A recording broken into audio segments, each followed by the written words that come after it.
पनौती बहू। किसी की वजह से अगर कोई काम रुकता ही चला जाता है तो लोग उसे पनौती कहने लगते हैं। अरे आज हम लोगों की जूस की फैक्ट्री का माल ट्रक में लद कर शहर जा रहा है। डिलीवरी होते ही पेमेंट भी आ जाएगी। लाखों रुपए का माल है। लेकिन थोड़ी ही देर में रितु का पति दौड़ता हुआ आता है। पिताजी, पिताजी, वो जूस से भरा ट्रक पलट गया।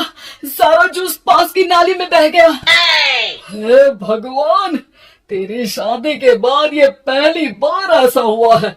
मैं तो बोल ही रहा था कि इस लड़की की कुंडली बनवा लो।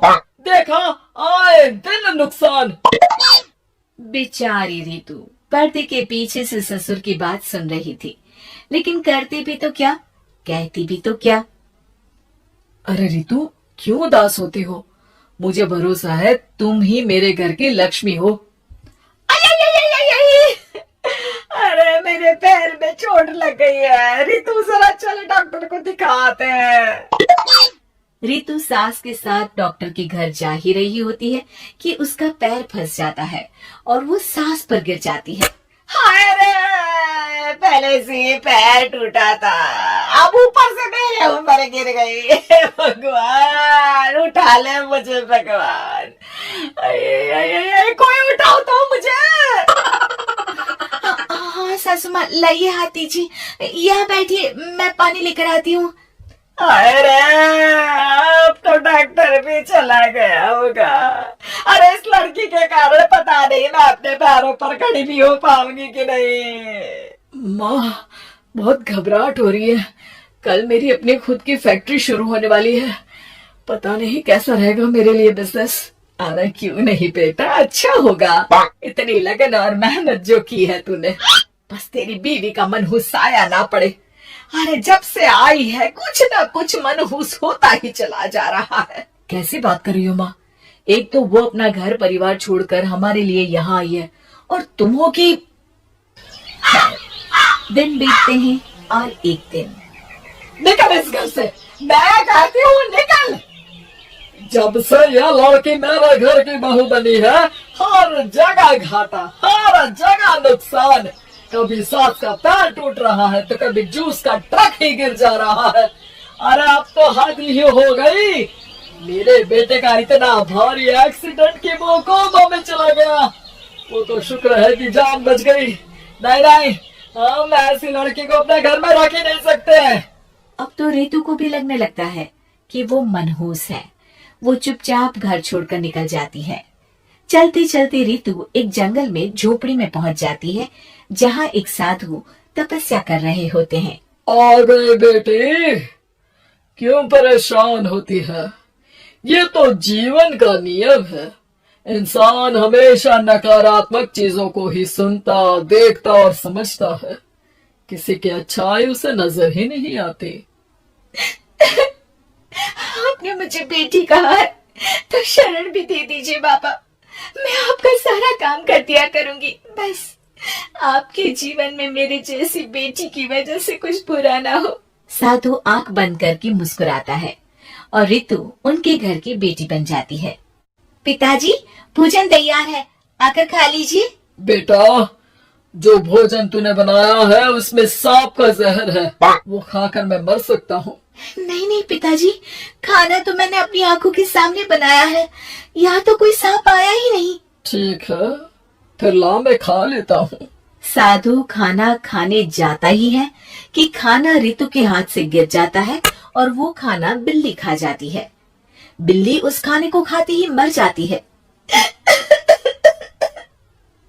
नहीं पिताजी, मैंने खाने में जहर नहीं मिलाया।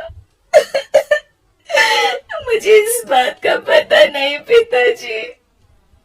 मैं ये बात जानता हूँ, खाने में जहर का मिलना और इस खाने का गिरना ये तो पहले से ही तय था। इसमें तुमने कुछ नहीं किया है बेटी। रितु समझ नहीं पाती कि क्या हो रहा है। वो रोने लगती है और साधु को अपनी सारी कहानी सुना देती है कि कैसे उसके ससुराल वालों ने उसे पनौती मान लिया था। साधु मुस्कुराकर कहता है, बेटे, क्या चाहती हो तुम? क्या तुम जीवन भर यहाँ रहना चाहती हो या फिर अपने ससुराल जाना चाहती हो? पिताजी, मैं ससुराल जाना चाहती हूँ क्योंकि वहाँ मेरी जरूरत है। मैं चाहती हूँ कि मेरे ससुराल वाले मुझे पनौती यानी कि मनहूस ना समझे। उन लोगों को पता चले कि मैं उन लोगों का भला ही चाहती हूँ। ठीक है बेटा, ऐसा ही होगा। तो कल मेरे साथ चलना। दोनों अगले दिन रितु के ससुराल जाते हैं, जहाँ साधु के साथ रितु को देखकर सास कहती है, अरे वाह रे करम चली, हम लोगों के घर में तूफान लाकर चैन ना मिला तुझे। जब जादू टोटका करने के लिए ये बाबा बाबा बुलाकर किसी को लेकर आई है। नाना माँ जी, ये तो मेरे धर्म के पिताजी हैं, मुझे ससुराल वापस छोड़ने आए हैं। ये तो बस पिता का धर्म निभा रहे हैं, इन्हें कुछ मत कहिए। वाह जी वाह, 4 महीने बाद आज ही अपने पैरों पर खड़ा हुआ हूँ और ये मनहूस फिर से आ गई। इस बार क्या जान लेके जाएगी? अरे मेरी भी सिर्फ टांग में फ्रैक्चर था, अब ये आ गई है तो पक्का टांग काटनी ही पड़ेगी। हे भगवान, पिछली बार तो जूस का पूरा ट्रक ही पलट गया था, इस बार तो पक्का फैक्ट्री में ताला ही लग जाएगा। रितु के नए साधु पिता सबकी बात गौर से सुन रहे थे। फिर वो बोल पड़ते हैं, मैं आप लोगों को कुछ दिखाना चाहता हूँ। वो साथ में गोला लाए थे, उस गोला में वो सबको कुछ दिखाते हैं। वो दिन दिखाते हैं जब जूस से भरा ट्रक गिरता है। पास के कुछ जानवर उस गिरे जूस को पीते हैं और वहीं मर जाते हैं। देखो, इस जूस में तुम्हारे फैक्ट्री के मैनेजर ने जहर डाला था।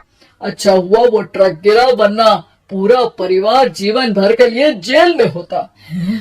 हे भगवान, तब तो न जाने कितने लोगों की मौत हो जाती इस जूस को पीकर। शुक्र है भगवान का, अनहोनी से बचा लिया।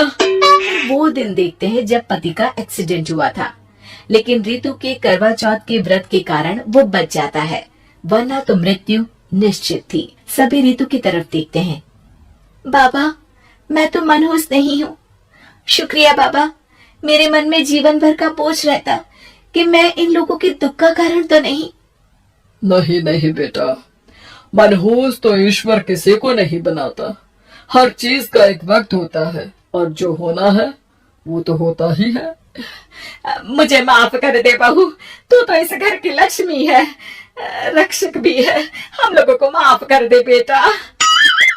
रितु को ससुराल में छोड़ बाबा वापस चले जाते हैं।